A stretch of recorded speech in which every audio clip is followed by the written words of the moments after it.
Hola, ¿qué tal? Bienvenido a una emisión más de Perspectivas. Yo soy Jonathan Lomelí y este día vamos a platicar de un tema que es duro de tratar y que duele a la sociedad en Jalisco y en México.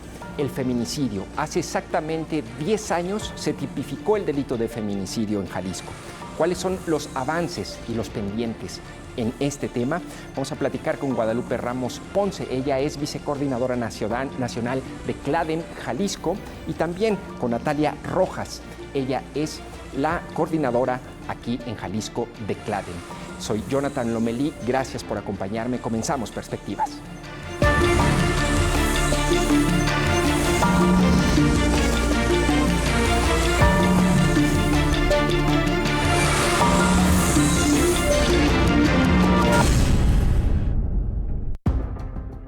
Desde que entró en vigor el delito de feminicidio y sus protocolos en Jalisco en 2012, han asesinado a más de 430 mujeres en el estado.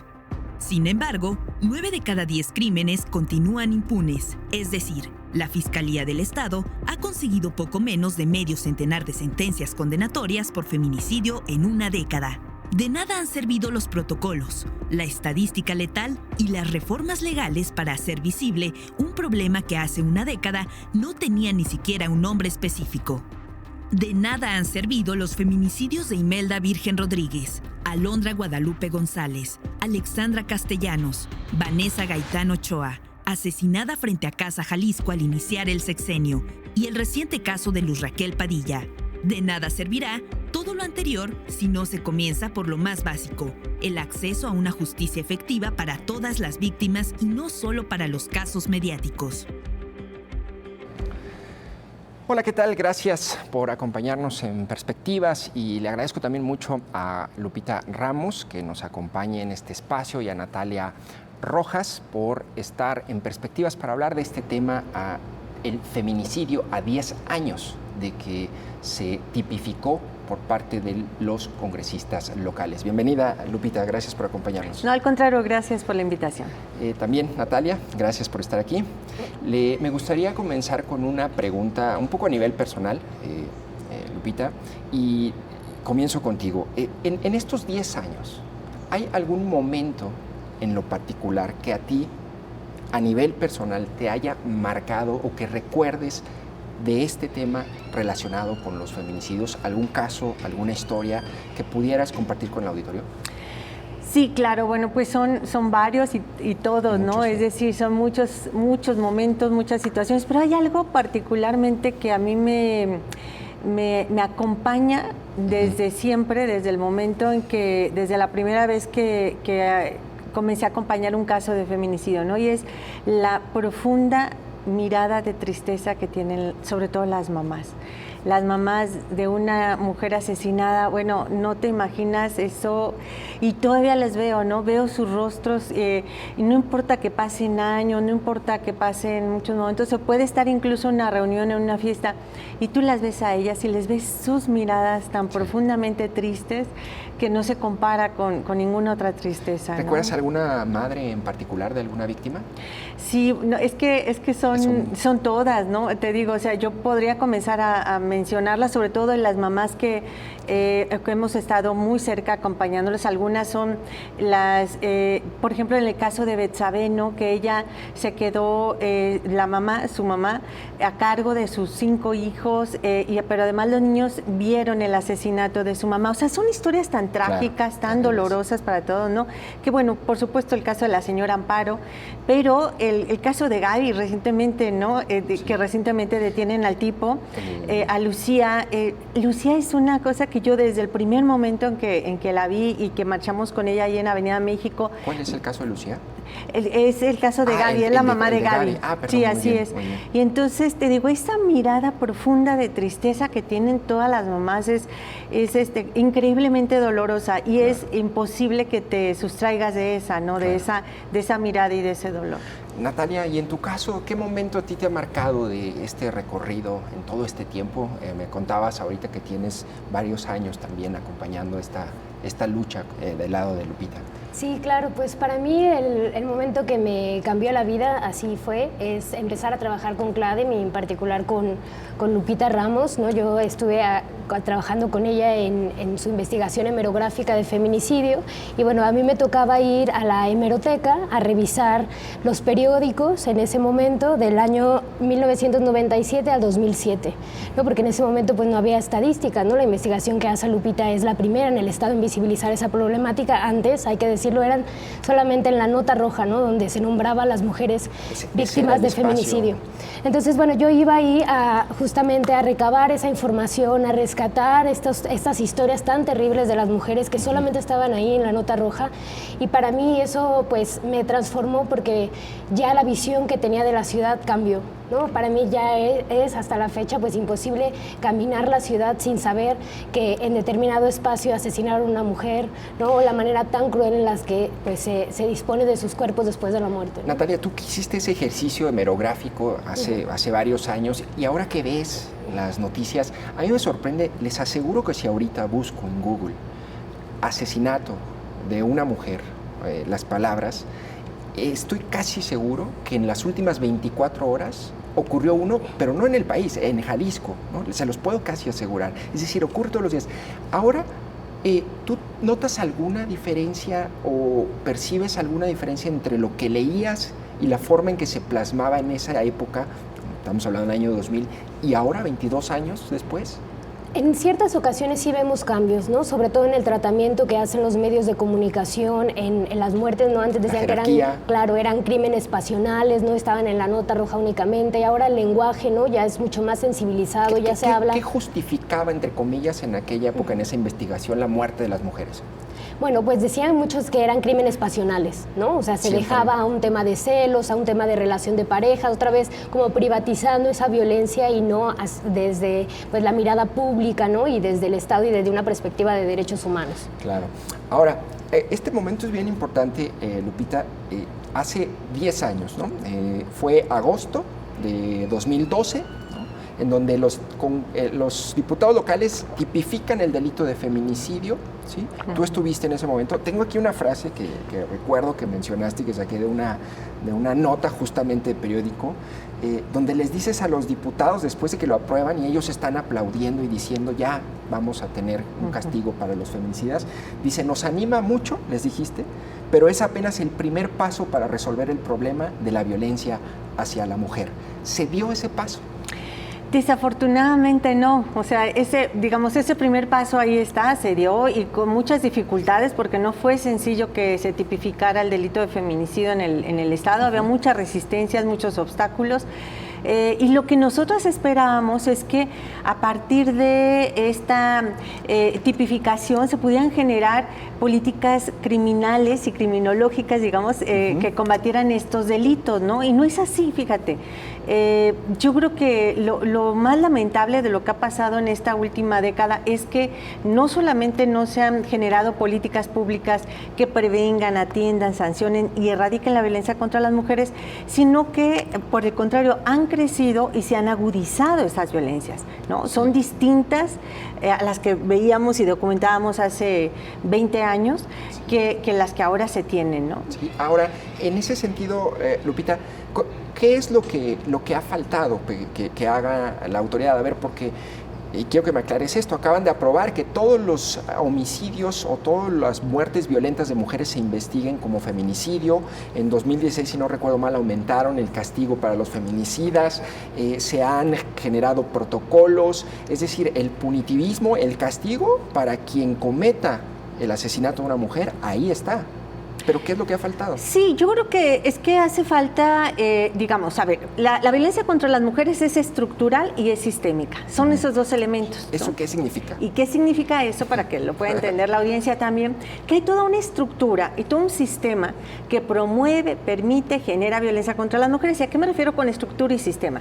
Pues es el sistema social, político, económico, jurídico y demás, pero también cuando hablo de estructuras hablo desde los medios, por supuesto, hablo de todo lo que nos rodea en lo cotidiano, cotidiano, ¿no? Desde las canciones, la música, las telenovelas, es decir, por todos lados, todo el tiempo estamos recibiendo mensajes machistas, misóginos, que siguen subordinando y discriminando a las mujeres y siguen, por otro lado, haciéndoles creer a los hombres que pueden incluso hasta disponer de la vida de una mujer. A ver, esto estamos hablando de una construcción sociocultural, ¿no?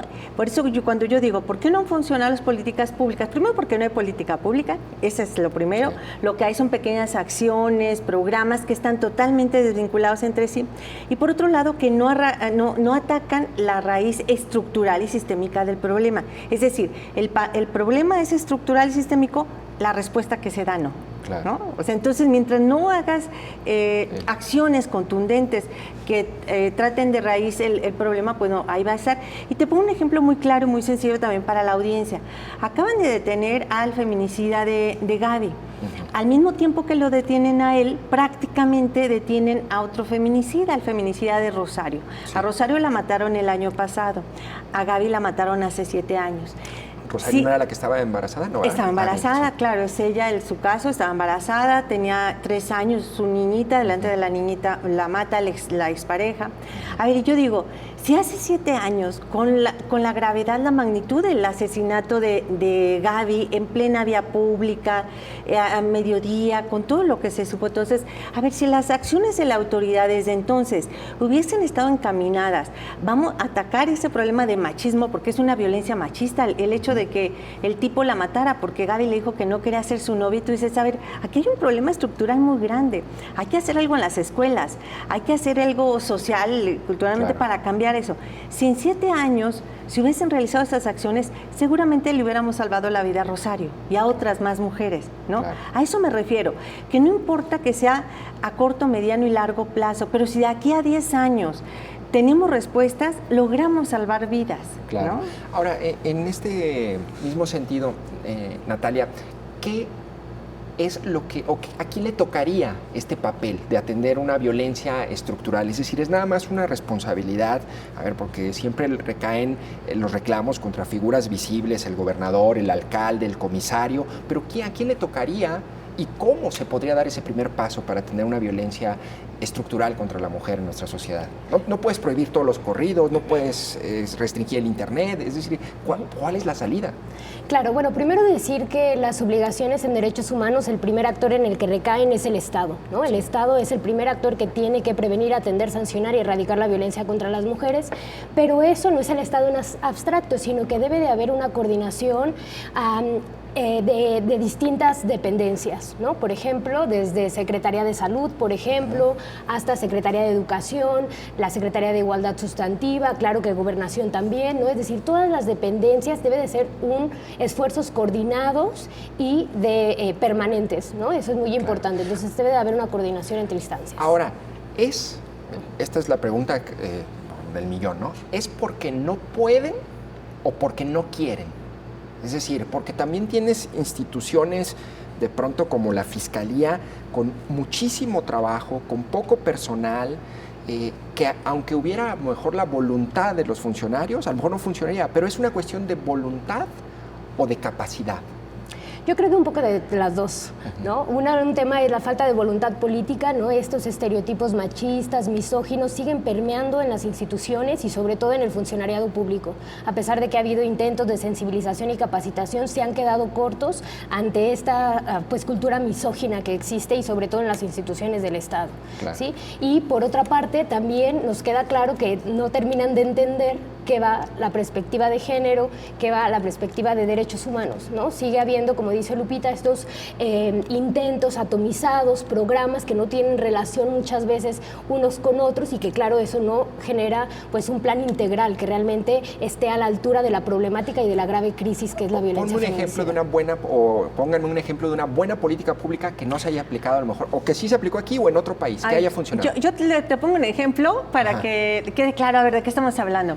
En México, en los años 70, y esto tiene que ver con el tema de población, ¿no? Había el promedio de hijas e hijos por familia era de 7 por familia, ¿no? ¿qué se propusieron como política pública? Esa es una política pública de Estado que involucró a todos los sectores, como lo acaba de decir Natalia, de salud. No era solamente un tema de salud, era un tema de educación, era un tema... Entonces hablaba, yo recuerdo todavía el eslogan de la familia pequeña vive mejor. Sí. Era una campaña inmensa que hicieron en todo el país, en todos los niveles, y pasamos en una década de 7 hijos a 2. Y ahora menos, ahora sí, ya 1.7, 1 punto y tanto, exacto, sí, sí. Ya es menos de 2. Pero fíjate qué política pública tan exitosa. En un momento además en donde no era además promover una planificación familiar responsable, pero además que la gente entendiera que si de veras querían vivir bien y mejor, pues había que hacer una reducción de la natalidad drástica, porque te digo, bueno, la generación sí. de mi familia, somos 11 de familia. Fíjate cómo pasamos sí, claro. de ser 11 a luego ya las siguientes generaciones tener 2 hijos nada más. Claro. ¿No? Oye, Lupita, y en otro plano también, ¿qué sí en estos 10 años ha funcionado? Es decir, ¿qué sí se ha avanzado? Porque supongo que habrá claro. algún impacto positivo. ¿Lo hay? Claro, sí hay, por supuesto. Hemos avanzado sobre todo en la normatividad, en las leyes, en las reglamentaciones, tenemos protocolos, tenemos normas, tenemos incluso algunas nuevas estructuras institucionales, ¿no? Que claro. pueden brindar los centros de justicia y demás. Y aplicarlas, claro, ¿no? Pero eso ha brindado posibilidad a muchas mujeres que tener por lo menos un mínimo de esperanza de acceso a la justicia, ¿no? Antes no teníamos nada de eso. Bueno, pasamos no solamente a tener normas, leyes, centros, estructuras, todo un andamiaje jurídico, pero también un andamiaje institucional de atención a la violencia, claro. que eso es lo fundamental. Ahora, ¿qué es lo que sigue atorando todo eso? Pues es el tema de la impunidad, ¿no? Claro. Mientras los casos sigan impunes, 9 de cada 10 casos están impunes, se sigue mandando el mensaje equivocado de que se puede hacer, que lo hagan, porque no les va a pasar nada. En este caso de Gaby, la chica de... que detuvieron el feminicida hace que llevaba 7 años prófugo, allí tú sabes, es decir, me da la impresión de que a veces sí es una labor de investigación criminal o es un poco el azar y algo fortuito el hecho de que hayan dado con él y con algunos feminicidas. Mira, o sí los buscan. No, con ese y con los demás casos que nosotras hemos tenido cercanía Ajá. y que... ¿Cuándo sí se resuelven? Ajá. ¿Qué es lo que nos damos cuenta? Pero no solamente Ajá. los casos que nosotras estamos cercanas a eso, sino que además se hizo una investigación de expedientes, de carpetas de investigación de feminicidio para ver las líneas de investigación que se llevaban. ¿Qué es lo que encontramos? Fíjate bien, en 9 de cada 10 expedientes solamente estaban en la carpeta de investigación las actuaciones iniciales, ¿no? Las del levantamiento del cuerpo, las de la escena del crimen, la autopsia, lo mínimo básico. En algunos ni siquiera eso estaba, pero lo mínimo básico ahí estaba. Y es lo único, ya no se seguía ninguna línea de investigación. Los expedientes ahí están, sin investigarse, sin buscar, como en este caso de Gaby. ¿Por qué tardaron tantos años? Si aquí estaba. Durante todo el tiempo se dijo que estaba en Estados Unidos y que estaba en Canadá y demás. Nosotros tuvimos entrevistas en diversos momentos con los diversos, porque nos tocaron diversos procuradores y fiscales, antes procuradores, después fiscales, y nos decían que habían órdenes internacionales de arresto y que estaban trabajando y que las cosas de inteligencia. Bueno, la realidad es que cuando tú ves los expedientes y los análisis, te das cuenta que no estaban buscando. No estaban buscando. ¿Y sí estaba fuera del país o aquí? No, él estuvo aquí. Todo el tiempo estuvo aquí. No sabemos si todo el tiempo, pero aquí lo encontraron. ¿Y cómo dieron con él? ¿Tú sabes? No sabemos porque al final te dicen que son sus labores de inteligencia. Lo que sí sabemos y reconocemos nosotros en los casos que acompañamos es que te digo, son investigaciones que se quedan atoradas durante mucho tiempo y luego uno se pregunta, dice, a ver, ¿esta persona de veras tenía recursos? Porque luego uno dice, bueno, ¿qué será tan poderoso? ¿Tiene muchos recursos? Claro. para que no lo atrapen? No, nos damos cuenta que ni siquiera recursos tenían y que fueron solapados. A veces son por errores de ellos mismos, ¿no? Tuvimos un caso claro. donde el tipo comenzó había asesinado a esta chica y después comenzó a cortejar a la prima de la chica asesinada le escribe y empieza a cortejarla, y así, es un error de él de que se creen invencibles, se creen impunes totalmente, y así fue como lo encontraron. Otro de los casos, el tipo ya estaba casado, fíjate, ya había matado a esta chica y lo encontramos ya casado con otra familia, formando otra familia, como si nada, ¿no? Entonces, pues es eso, están confiados porque no los buscan, y muchas de las ocasiones son errores de ellos mismos que cometen, se sienten tan confiados de que no los buscan que cometen errores. Entonces también. Sí es un poco el factor azar también, ¿no? Es claro, decir, su totalmente. omisión de ellos y la fiscalía que topa con ellos. Natalia, en este contexto actual, el otro día hacía una revisión. En septiembre recuerdo que encontraron una mujer en una maleta en Vallarta, encontraron como en una misma semana 3 mujeres en un tambo, en un predio, todas con huellas de violencia. Es decir, y ahorita lo mencionaba Lupita, tenemos más leyes. A mí me parece que la discusión en medios de comunicación, en internet, en torno a la necesidad de frenar la violencia de género está allí, y sin embargo tenemos más saña y más feminicidios y más violencia contra las mujeres. ¿Cómo explicas eso? Bueno, primero hay que entender que la violencia contra las mujeres y la violencia feminicida es un mecanismo de control y de poder, ¿no? ¿Ante qué? Ante justamente la libertad, la autonomía de las mujeres. Sí, por eso sabemos que las mujeres que viven alguna situación de violencia, cuando más vulnerables están, es cuando dicen que no, cuando deciden divorciarse, poner una denuncia, etcétera, ¿no? Poner límites, ejercer su libertad, su autonomía. Entonces, lo que vemos en los últimos años, pues también es las mujeres, ¿no? Una toma de conciencia, de autonomía, de salir al espacio público, ¿no? De ejercer toda su participación, pues, social, igualitaria, y eso claramente, pues, tiene una represalia, ¿no? Ante la violencia machista que nos quiere mantener, pues, en este lugar de subordinación y de opresión. ¿Tú crees que esa manifestación repercute en una mayor violencia o con necesidad de control? Sí, definitivamente, eso es lo que vemos, ¿no? Estamos viviendo en unos momentos en la historia en donde las mujeres tenemos mayor libertad, ¿no? Que en siglos anteriores, y sin embargo vemos este recrudecimiento de la violencia, ¿no? Es decir, por ejemplo, el caso ahorita que está muy en discusión también de la violencia vicaria, ¿no? Esta violencia institucional de figuras de hombres de poder, que allí me llama la atención. La violencia contra la mujer es digamos, igual en los estratos sociales más altos que en los más bajos? Es decir, ¿padecen igual o no?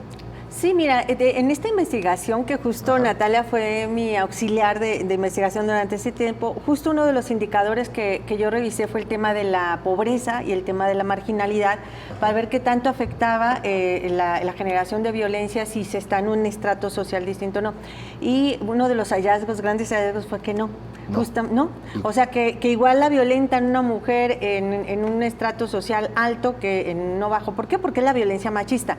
Lo que sí es posible es que se encuentre con mucha mayor vulnerabilidad o riesgo a alguna mujer con menos escolaridad, con menos elementos o menos capacidades económicas de hacer algo, en mayor vulnerabilidad, pero eso no es suficiente. O sea, te puedes encontrar una mujer es más, nos encontramos a muchas que tienen ellas el control económico, digamos, y que viven violencias y están ahí porque la violencia machista en este ejercicio de control que mina la autoestima de las personas y demás, las hace creer a muchas de esas mujeres que solas no van a poder en la vida y que no hay que denunciarlo, que hay que quedarse ahí.